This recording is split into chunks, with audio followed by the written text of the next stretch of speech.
আসসালামু আলাইকুম, আমি রিয়াদ মাহমুদ। আশা করি আপনারা সবাই অনেক ভালো আছেন। তো আমরা এই পর্বগুলিতে অ্যাস্ট্রা প্রো থিম নিয়ে কাজ করব। তো আপনারা এই থিমটা যদি ভালো মতো কাস্টমাইজ শিখেন এবং খুব ভালো মতো প্র্যাকটিস করেন এবং সব ফাংশনালিটিগুলো বুঝতে পারেন, তাহলে আপনারা যে কোনো থিম নিয়ে পরবর্তীতে কাজ করতে পারবেন। সুতরাং আপনারা এই সিরিজ টিউটোরিয়ালগুলি খুব মনোযোগ দিয়ে দেখবেন এবং খুব ভালোভাবে প্র্যাকটিস করবেন, পাশাপাশি ক্লাসগুলিকে বোঝার চেষ্টা করবেন। তাহলে আশা করি আপনাদের আর কোনো অসুবিধা হবে না। এবং আপনারা অ্যাস্ট্রাতে অনেক স্ট্যাটার টেমপ্লেট রয়েছে। তো আমি যদি স্ট্যাটার টেমপ্লেটে ক্লিক করি তাহলে দেখতে পাবেন যে এখানে রেডিমেড অনেকগুলি টেমপ্লেট রয়েছে। তো এখানে এজেন্সি একটা অপশন রয়েছে অ্যাস্ট্রার, যেটা আপনি এজেন্সি ওদের এজেন্সি ইউজার হলে আপনি সেই প্রো স্ট্যাটার টেমপ্লেটগুলিকে ব্যবহার করতে পারবেন। তো সেগুলি আমরা আস্তে আস্তে আস্তে আস্তে যাবো, সবগুলি আপনাদেরকে আস্তে আস্তে দেখাবো। তো এই ছিল অ্যাস্ট্রার মোটামুটি একটা বেসিক পরিচিতি, এবং আপনারা এইগুলো ওয়ান ক্লিক ইনস্টলে ইউজ করতে পারবেন, যেগুলি আমরা পরে দেখাবো। কারণ আপনারা আগে ম্যানুয়ালি শিখবেন যে ম্যানুয়ালি কিভাবে করা যায়। আপনারা যদি ক্লায়েন্টের কাজ করতে চান তাহলে অবশ্যই প্রত্যেকটা থিমের ম্যানুয়ালি কিভাবে ডিজাইন করতে হয় সেটাকে শিখতে হবে। বাট যদি আপনারা নিজের প্রজেক্টের জন্য কাজ করতে চান তাহলে আপনারা ডেমো ইম্পোর্ট করে কাজ করতে পারবেন। এখন মনে হতে পারে যে ডেমো ইম্পোর্ট তো ক্লায়েন্টের সাইটেও করতে পারি। হ্যাঁ, অবশ্যই আপনি ক্লায়েন্টের সাইটে ডেমো ইম্পোর্ট করতে পারবেন, কিন্তু এই ডেমো ইম্পোর্ট ক্লায়েন্টের সাইটে করতে হলে আপনাকে অবশ্যই এই থিম সম্পর্কে ভালো আইডিয়া এবং ভালো ধারণা নিতে হবে, তাহলেই আপনারা কাজ করতে পারবেন। অর্থাৎ সব কথার এক কথা, আপনাকে কাস্টমাইজেশন খুব ভালোভাবে শিখতে হবে। তারপরে ডেমো ইম্পোর্ট করবেন কি করবেন না সেটা আপনার উপরে ডিপেন্ড করবে। যদিও আমাদের সাপোর্ট টিম রয়েছে, আমরা আস্তে আস্তে আপনাদেরকে সব বিষয়ে হেল্প করব, সব বিষয়ে সাপোর্ট দেওয়ার চেষ্টা করব। তো চলুন আমরা শুরু করে দেই। তো এই থিমটা আমাদের অলরেডি কেনা রয়েছে, যে জন্য আমরা কিভাবে কিনতে হয় কিভাবে ইউজ করতে হয় এটা দেখাবো না। আমাদের কাছে প্রো ভার্সনটি রয়েছে, যেটা আমরা আপনাদেরকে ব্যবহার করার জন্য বা প্র্যাকটিস করার জন্য দিব।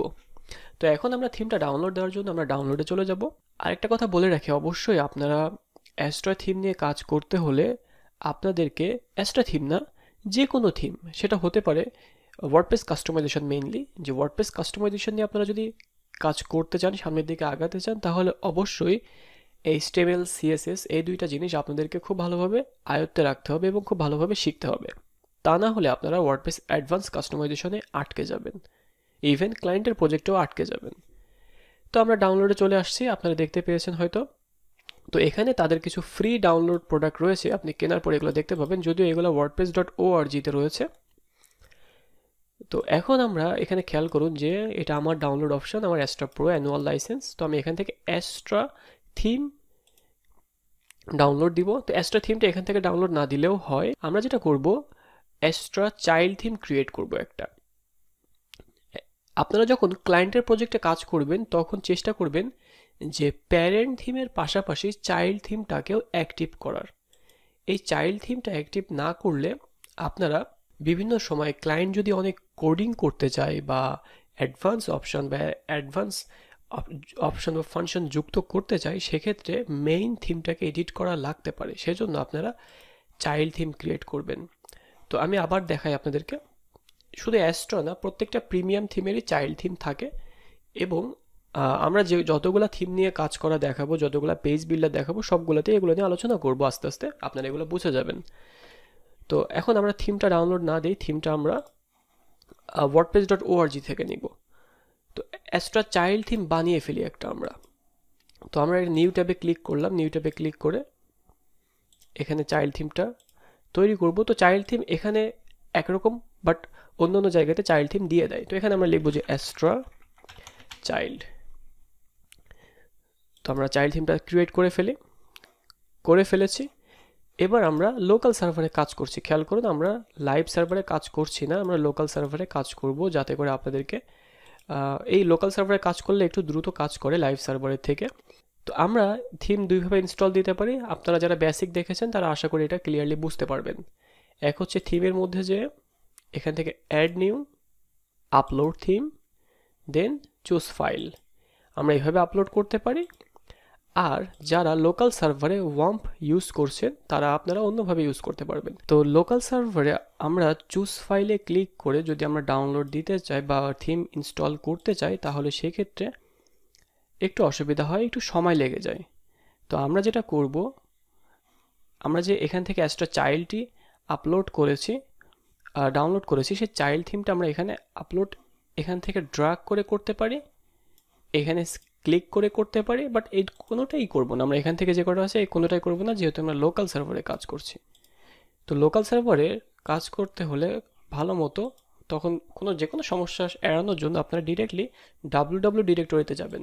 আমরা যখন সি প্যানেল নিয়ে ক্লাসগুলি দেখাবো তখন এগুলি আরও ক্লিয়ার হয়ে যাবেন আশা করি। এখন আমরা অ্যাস্ট্রা প্রোতে যাব, যাওয়ার পরে ডাব্লিউপি কন্টেন্ট, তারপরে থিমস। এই থিমসের মধ্যে আসবো, আসার পরে অ্যাস্ট্রা চাইল্ডে ক্লিক করব। তো আমরা এখানে শুধু চাইল্ড থিমটা দিচ্ছি, খেয়াল করুন, চাইল্ড থিম রাখলাম এখানে, বাট অ্যাস্ট্রা যে মেইন থিম সেটা কিন্তু আমরা এখনো ডাউনলোড দেই নাই। আপনাদের অনেকের কাছে এই ফোল্ডারগুলো অপরিচিত মনে হতে পারে। এটা হচ্ছে ওয়ার্ডপ্রেসের ইনস্টল দেওয়ার পরে, অর্থাৎ ইনস্টলের সময় যে ফাইলগুলি থাকে সেগুলি মূলত আপনারা বেসিক ক্লাসগুলি শেষ করলে এগুলো বুঝতে পারবেন। তো ডাব্লিউপি কন্টেন্টে আসলাম, আসার পরে কোথায় রাখলাম, থিমে আসলাম, থিমের মধ্যে আমরা এটা রেখে দিয়েছি। আপনারা যেহেতু লোকাল সার্ভারে প্র্যাকটিস করবেন, সেজন্য লোকাল সার্ভারে যত জায়গায় থিম আপনারা রাখতে চাচ্ছেন তত থিম আপনারা এর মধ্যে রাখতে পারবেন।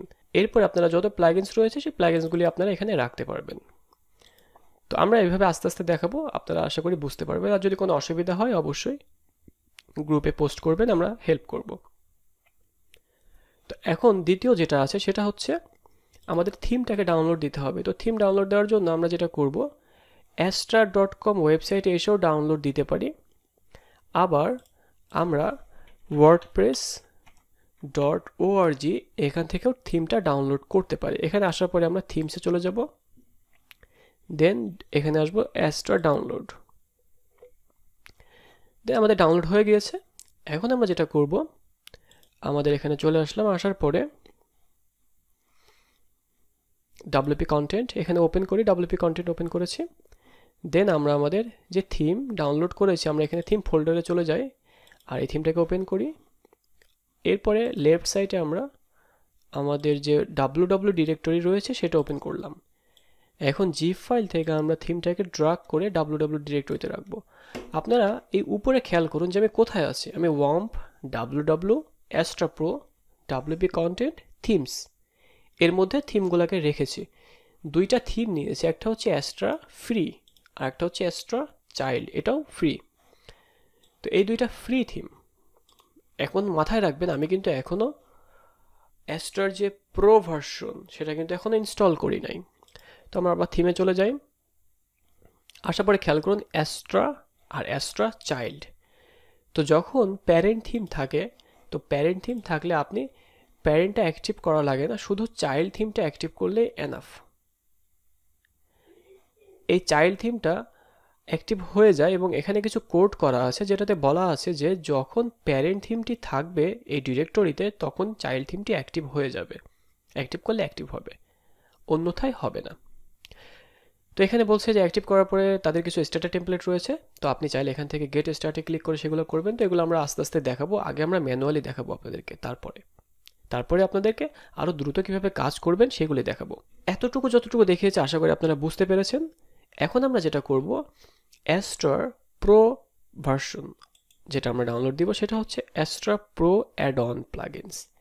অ্যাস্ট্রা প্রো অ্যাড অন এটা একটা প্লাগইনস, অর্থাৎ আমরা যে বলি অ্যাস্ট্রা প্রো, তো এটা মানে হচ্ছে অ্যাস্ট্রা প্রো একটি অ্যাড অন প্লাগইনস, যে প্লাগইনসটা ইনস্টল করলে প্রো ভার্সনগুলি অ্যাক্টিভ হওয়ার অপশন চলে আসে। তো আমি এটাকে ডাউনলোড করি, ডাউনলোড দেওয়ার পরে সিম্পলি আমরা এটাকে প্লাগইনস ফোল্ডারে রেখে দিব। তো আমরা চলে যাই থিমস, আমরা কোথায় আছি, ডাব্লিউ ডিরেক্টরিতে কন্টেন্টের মধ্যে। তো আমরা একবার ব্যাকে আসতে পারি, যাওয়ার পরে প্লাগইনসে চলে যাব। প্লাগইনসের মধ্যে দেখুন কি আছে, আকিসমেত আর দুইটা জাস্ট পিএইচপি ফাইল। তো আমরা একটু এখানে দেখাই আপনাদেরকে যে আসলে কি কি আছে। এখানে যান, যাওয়ার পরে দেখবেন যে এই আকিসমেত প্লাগইনটা আছে হ্যালো ডলি তো আসলে কিছুই না, জাস্ট যারা ডেভেলপার তারা বুঝতে পারবে যে এটা প্লাগইনটা কীভাবে বানাতে হয় সেটা দেখার জন্য। তবে ডিলিট করে দিলে দেখুন কি হয়, সিম্পলি ওটা চলে যাবে।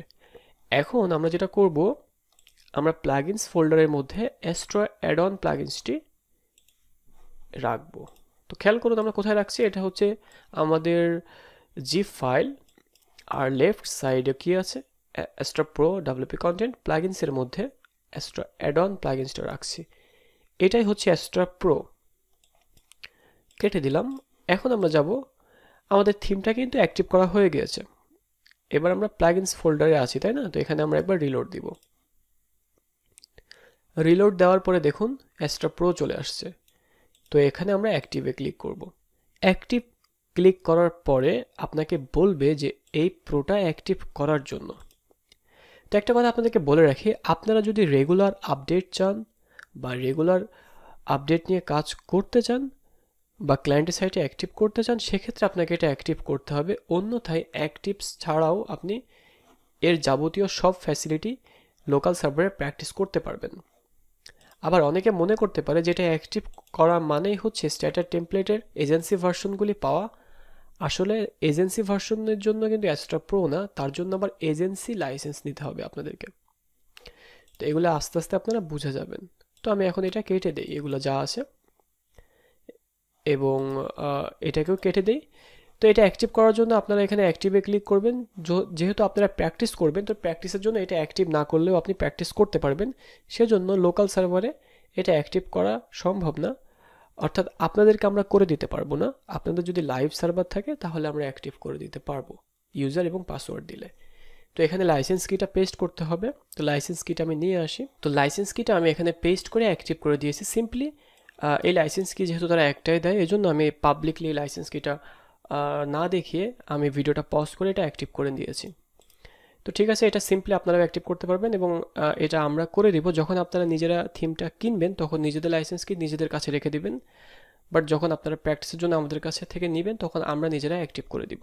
তো আশা করি যতটুকু দেখেছি আপনারা বুঝতে পেরেছেন। এরপরে চলুন আমরা একটা একটা করে বিভিন্ন অপশনগুলি নিয়ে আমরা পরবর্তী পার্টগুলিতে কাজ করব। তো ততক্ষণ পর্যন্ত সবাই ভালো থাকবেন। আল্লাহ হাফেজ।